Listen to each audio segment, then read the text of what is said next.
In this first of 3 lectures on community ecology, Dr. Dan Simberloff presents an overview of community ecology and some key theorists in the field. He offers a definition of the field, which focuses on understanding how many species live within a geographically defined community and why species do or do not coexist in the same community. He provides examples of historical and empirical studies that have structured and contributed to Darwin's theory of naturalization, Elton's ideas about species ratios and diversity, and Gauss's competitive exclusion principle. He also highlights more recent theories of limiting similarity and priority effects, and the temporal dimensions of changes in community composition. So the main goal of community ecologists has been to understand why particular species are found together or are not found together in a place, how many of them there are, why some communities have a lot of species and others have fewer. And that has led to a really to, I guess, 2.5 sets of theories that I'll talk about.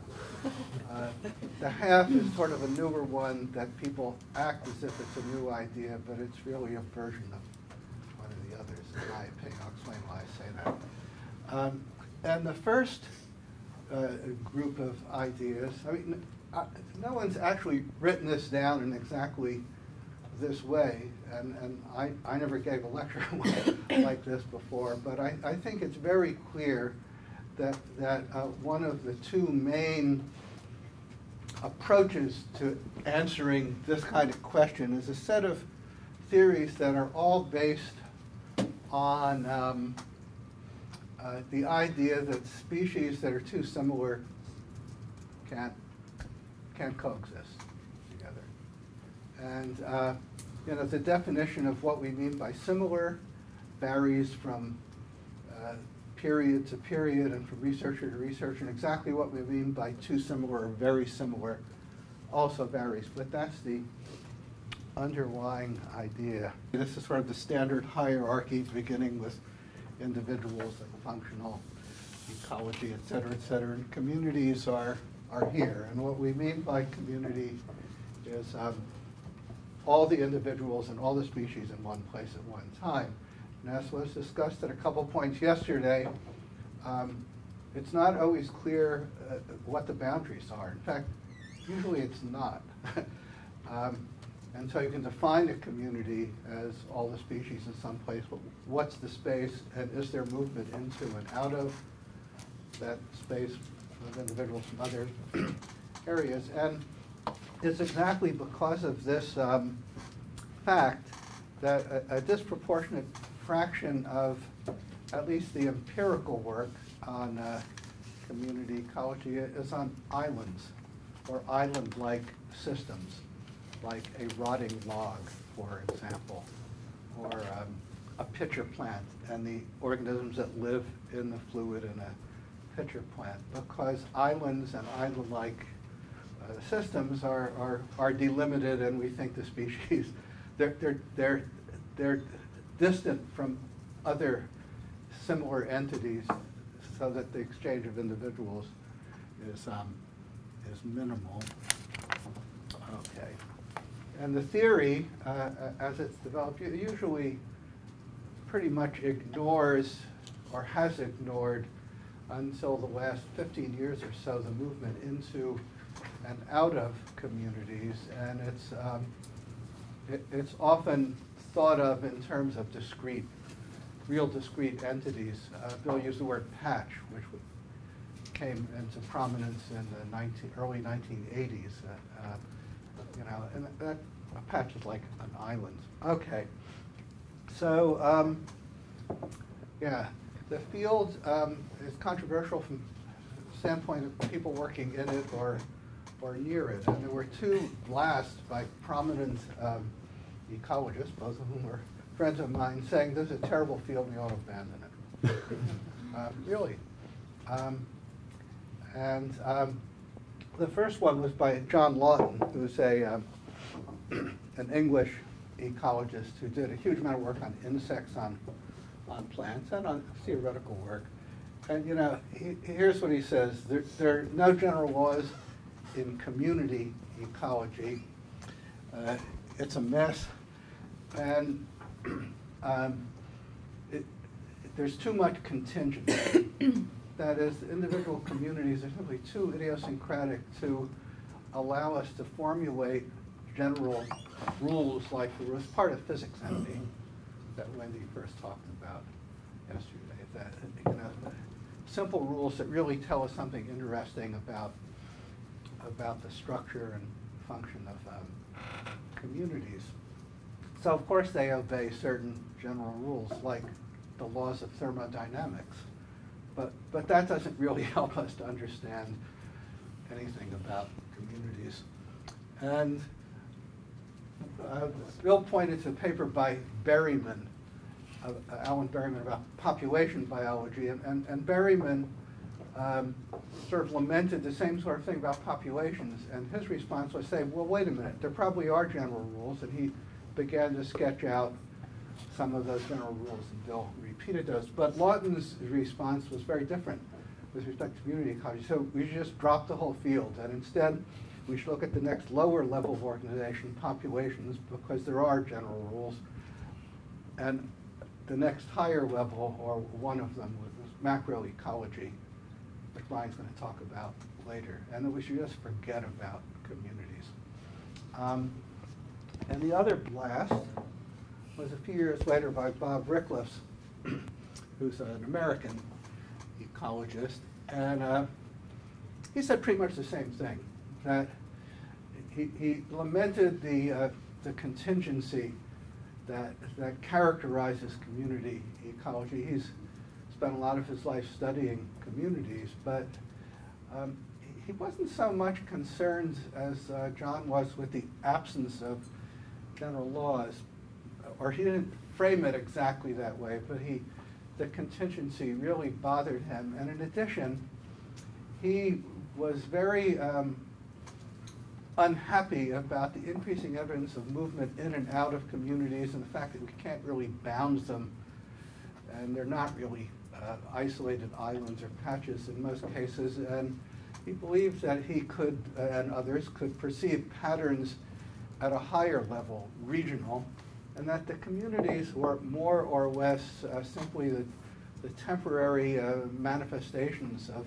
the movement of individuals into and out of a place, and they weren't so much organized by themselves. This is really a more modern restatement of Gleason, whom Bill talked about yesterday, and the arguments between Gleason and Clements about what is the fundamental unit in ecology. So he also, well, as you can see, this seemingly indestructible concept, etc., has hindered progress towards understanding species richness at local, regional levels. And species richness has been like the main focus, or the main thing that people have tried to predict and understand about communities. It wouldn't have to be, but it is, and he didn't remark on that, but his statement makes that clear. So those are two huge blasts, and one of the papers I assigned was my response to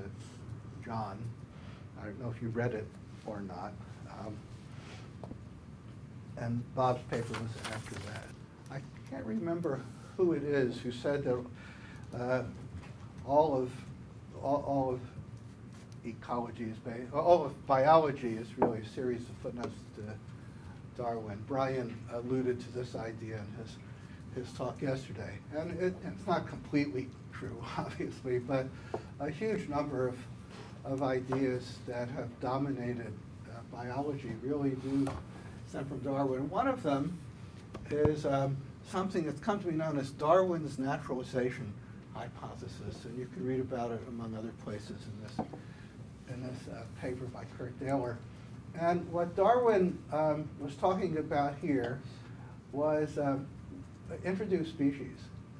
So he enunciated this idea, a version of it, even in The Origin of Species, so 1859, and he developed it a bit later. And this was like 100 years before people really began to worry about introduced species and think about their ecology and why some invade and some don't. But as with so many other things, he was way ahead of his time.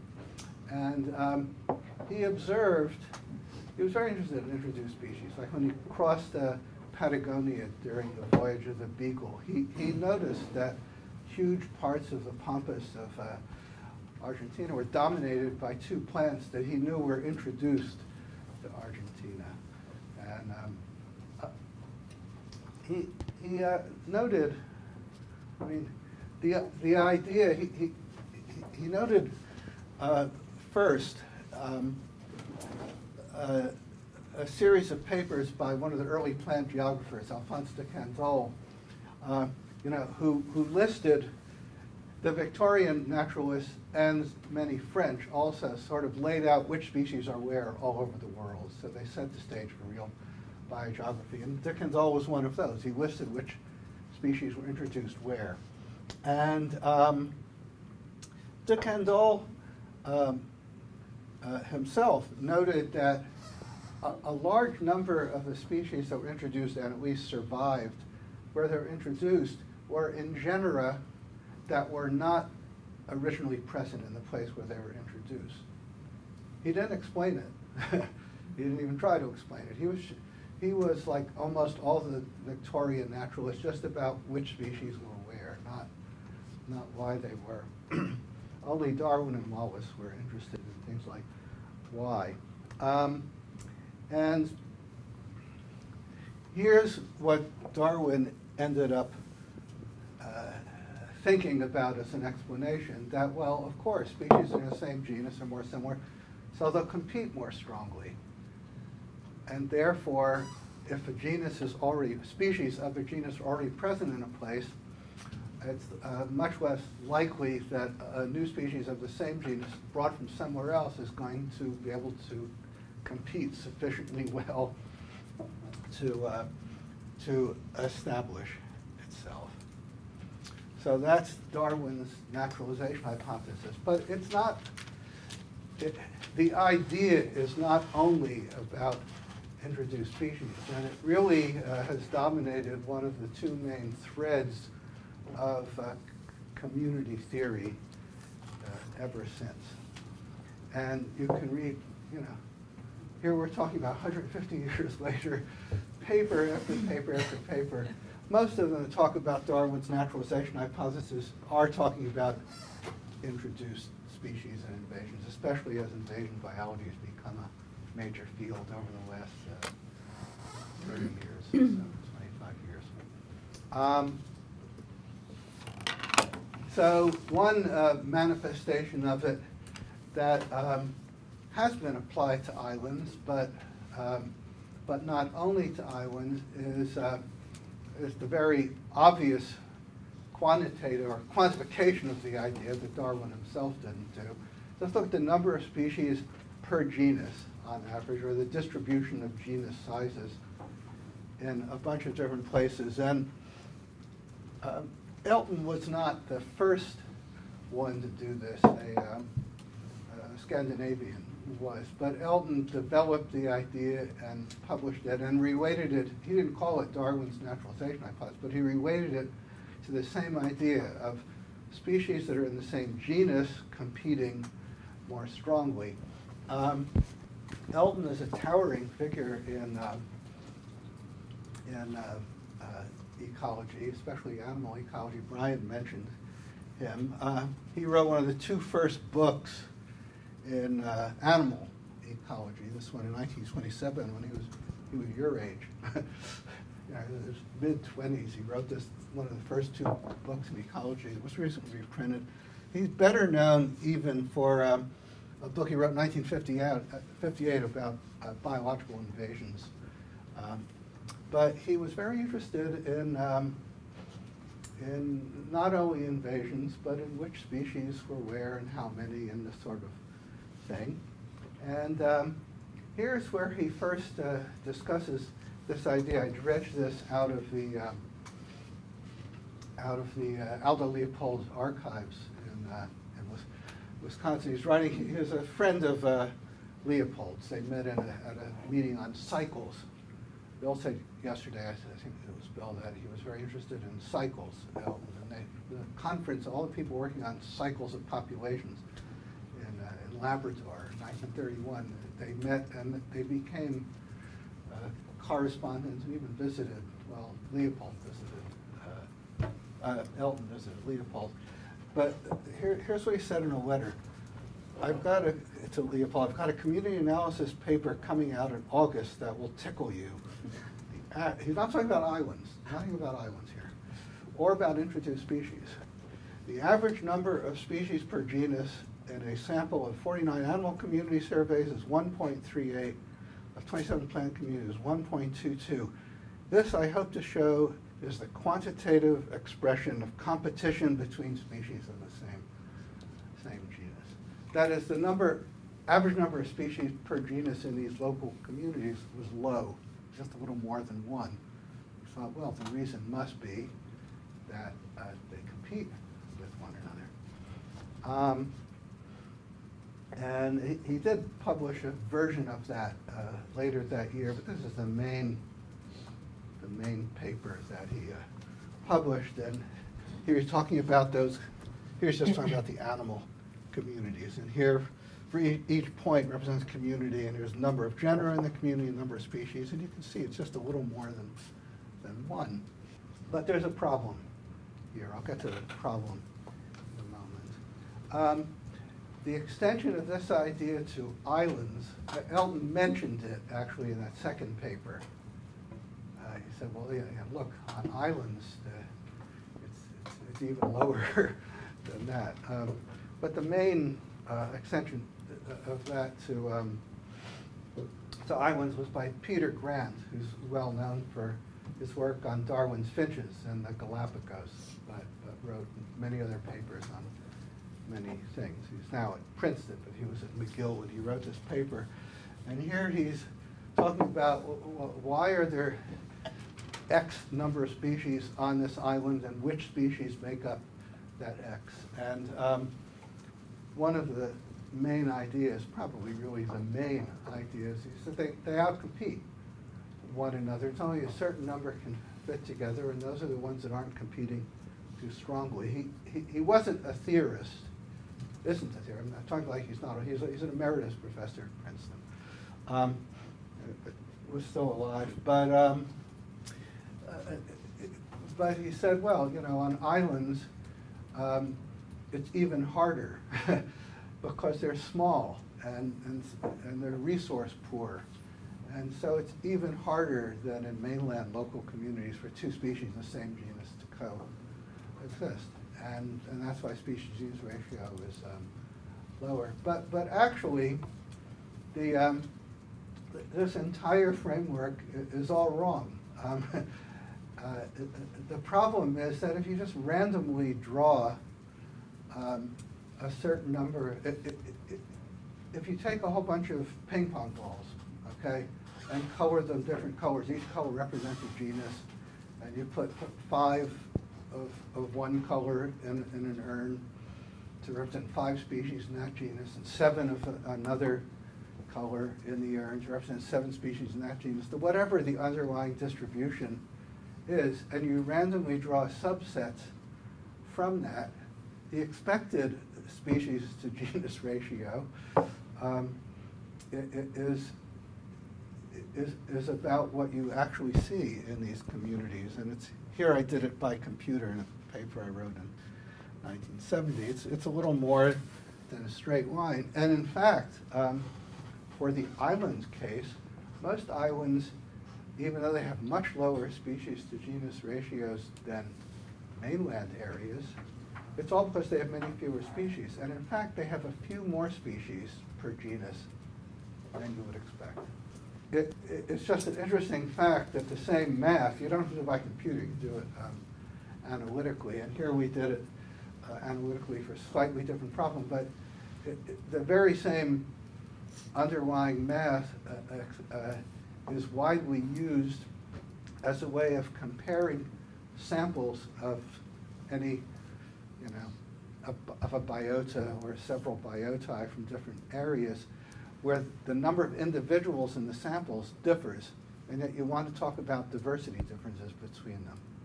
And so if you have 1,000 individuals, you know, from a series of light traps, for example, where you're collecting moths, and you want to say something about its diversity relative to another sample someone has taken like 20 years before that with only 300 individuals, you have to correct for the fact that the later sample is bigger, and you use a method called rarefaction, which is the same underlying math as the species to genus ratio. It's widely used now in a number of ways. Okay, another expression of the same underlying idea that species that are too similar can coexist is another one that was mentioned yesterday. That's Gauss's exclusion principle. Gauss was a Russian mathematician and biologist who labored pretty much in obscurity because he was in the Soviet Union, but wrote a very important book called The Struggle for Existence. He was also an empiricist, and he did experiments, especially on yeast and on paramecium, with pairs of species, asking the question, well, you know, can they coexist or not, and if so, why not? And his general result came to be known as Gauss's competitive exclusion principle. If you go to the web, you can find, you know, 1,000. You know, you just Google Gauss's competitive exclusion principle, you find many, many websites about it. But there's two more resource limited species having identical patterns of resource use. So for him, similarity was what resources they used, although pattern could be interpreted in different ways also. Cannot coexist in a stable environment. One species will be better adapted, will outcompete the other one. And so here he thinks of you know, resource as a could be like size of seeds of something eating seeds. So there's this axis of the nature of the resource, and here's the amount of it used by species A and species B. And if they don't overlap much, it's okay. If they overlap too much, they're too similar, and one can't, one will include the other. That led to a version of the commonly known as the Lotka-Volterra competition equations that Bill talked about yesterday. And they're really elegant and simple. So each one is just a differential equation about the change of one or the other of the populations of the two species in time. And R is the intrinsic rate of increase for each species, and N is the size of the population. And K, Bill mentioned yesterday, is the carrying capacity of the environment, if that was the only species that was there. And the other terms are the alphas, alpha 1, 2. And alpha 1, 2 is the competitive, per capita competitive impact of species 2, an individual of species 2 on species 1. And alpha 2, 1 is the per capita impact of species 1 on species 2. And Gauss recognized that, well, at equilibrium, you would just, both of these would be 0. They're not growing, they're not decreasing, and so he set them equal to 0 and solved them, and each one gives a straight line, and we've come to call those isoclines, the straight line.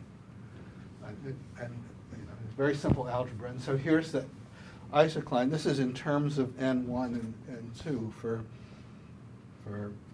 species 1, and here's the isocline for species 2. And you know, so any point on this line, species 1 is not growing or decreasing. If the point is over here, species 1 is growing. If the point is on this side of the line, species 1 is declining until it gets to that line, and it stays there, and analogously for species 2. And Gauss, slightly different terminology, but this was his idea. He observed that, that simply the relationship of the two lines to one another predicts usually that the two won't coexist. And again, you can Google this. Lockable-Terra equations are the Gauss competitive exclusion principle, and you find lots of examples. This is the prettiest one that I found. And what this shows is that if the isocline for species 1 is outside the isocline for species 2, no matter where you start, the whole system is going to go to here. And species 2 will be eliminated. And vice versa, if the isocline for species 2 is outside the isocline for species 1. And then there's two other cases which the lines cross. And depending on the actual intercepts, you can get two cases, one of which is, in this case, only one species will persist, but it depends on where you start. It might end up going here, or it might end up going here, but at the end, there'll only be one. And the only circumstance under which both will coexist is this scenario, and that has to do with particular relationships between these quantities. So Gauss's general, and Gauss interpreted that to be that they're different, or it can easily be interpreted, those relationships, as that the species are different. So that was the basis of his competitive exclusion principle. And there's a huge, huge literature on these equations and development of them in various ways, adding different variables and parameters to the equations. It's a very, very large part of community and population theory also. This is one of the most famous, it's an iconic paper in ecology. Most of you are not in ecology. How many of you have seen a paper by MacArthur, heard of MacArthur's? Okay, so, you're a socio-environmentalist and you know MacArthur's paper. So this is really a wonderful paper in which he looked at 5 warblers that all coexist in the forests of Maine in the same habitat. You can actually find them exactly the same place. Well, it seemed to be superficially, it would seem to be a violation of Gauss's competitive exclusion principle. I mean, the warblers are all eating the same kind of thing, and they're all living in the same habitat. And the main conclusion, or the main data that he gathered that he felt resolved this was apparent paradox was to show that they're using different parts of the tree at different amounts of times. And a lot of observation of which warblers went where. And here's for 2 of the 5 species. And notice what figure 1 is in this paper, right? This is Gauss's. This was scenario 4 of Gauss's competitive exclusion principle, that there is a situation in which there's a stable equilibrium in which both species are present. But he never actually used the equation or never actually produced anything like this. The paper is largely just a verbal description of the fact, with a lot of data behind the verbal description, that they're using different parts of the tree. So, well, that's enough to show that they are sufficiently dissimilar that they're not violating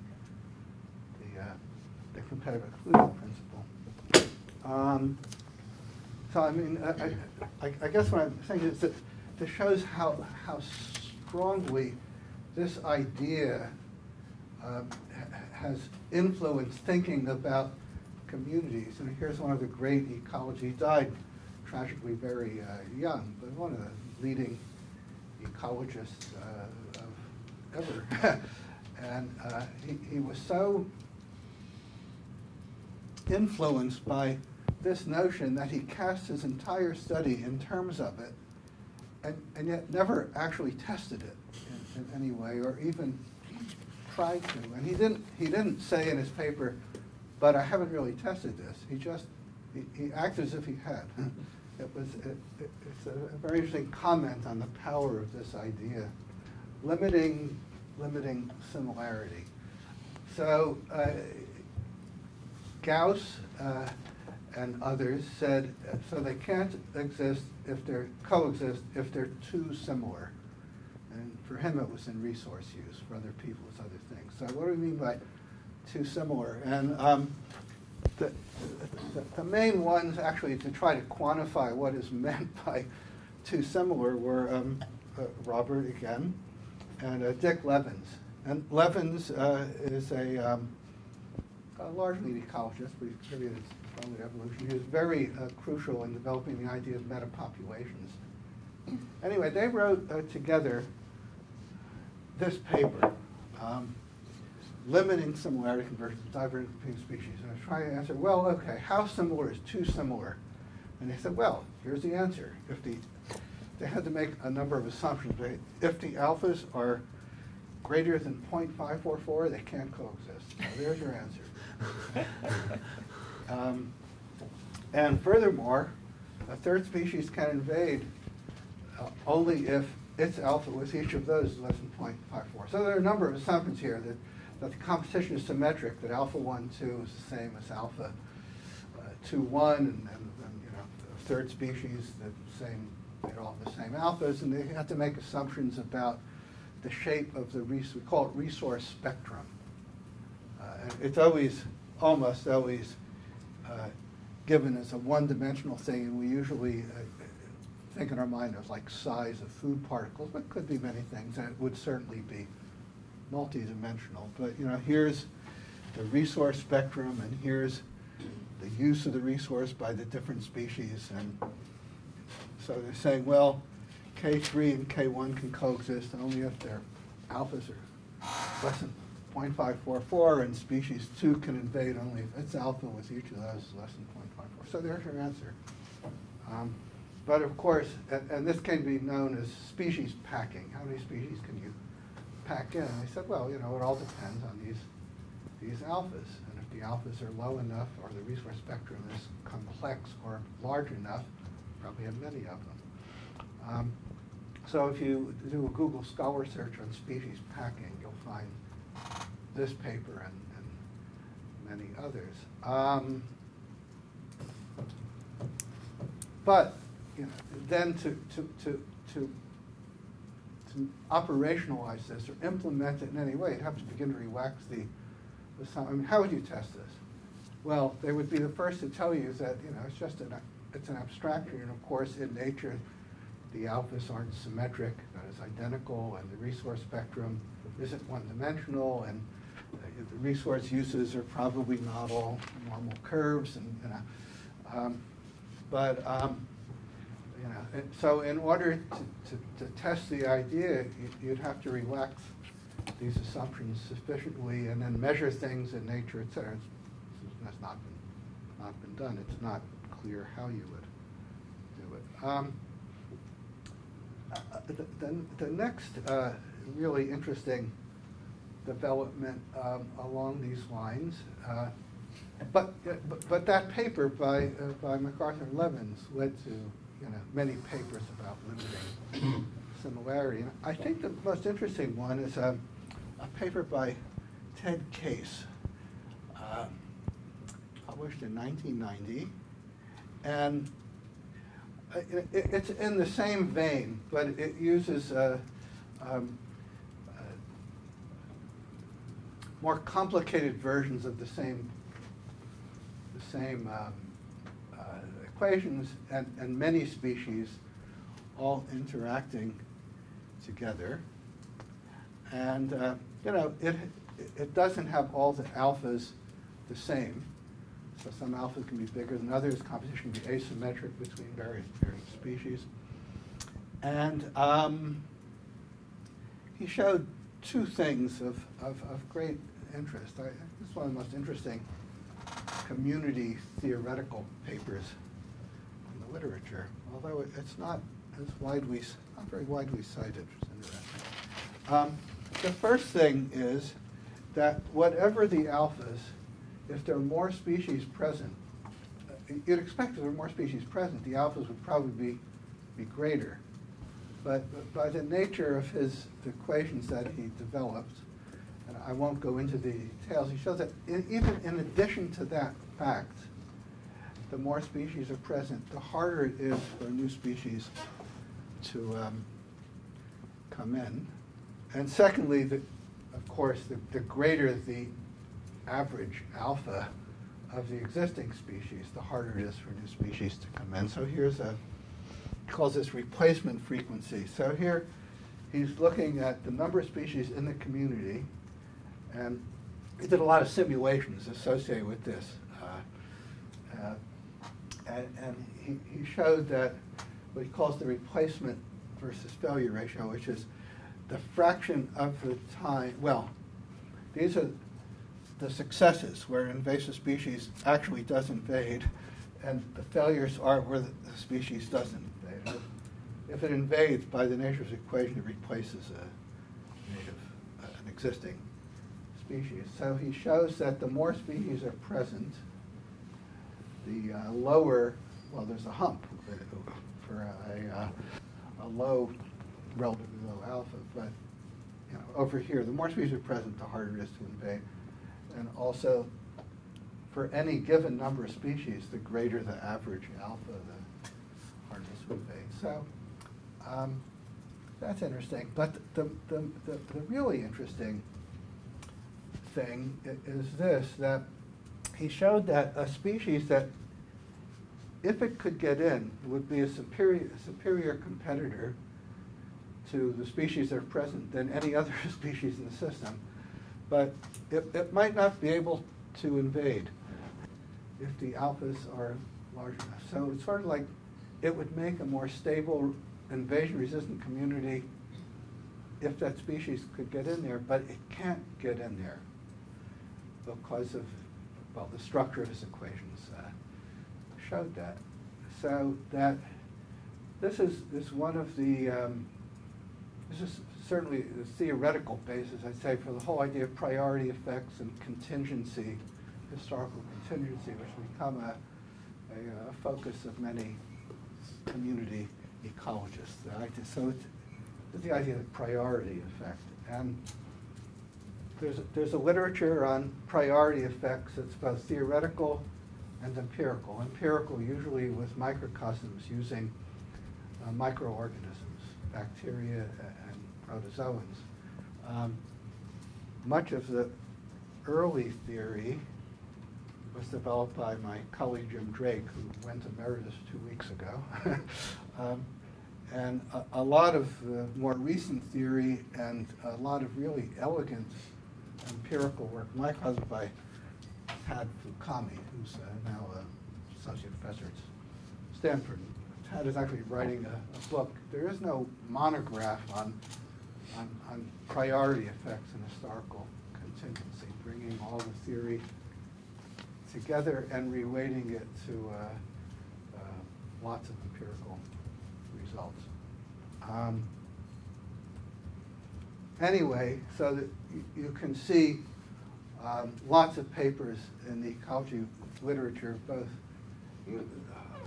more of them theoretical than empirical, but some empirical papers. And you see that there are different terms used. Sometimes people say historical contingency, priority effects is another one, like historical contingency again, assembly history had used. But I'm not going to. The theory is basically largely a development of the ideas of limiting similarity combined with cases, demonstration that just the fact that a system would be stable if you could get to it doesn't mean you could get to it by adding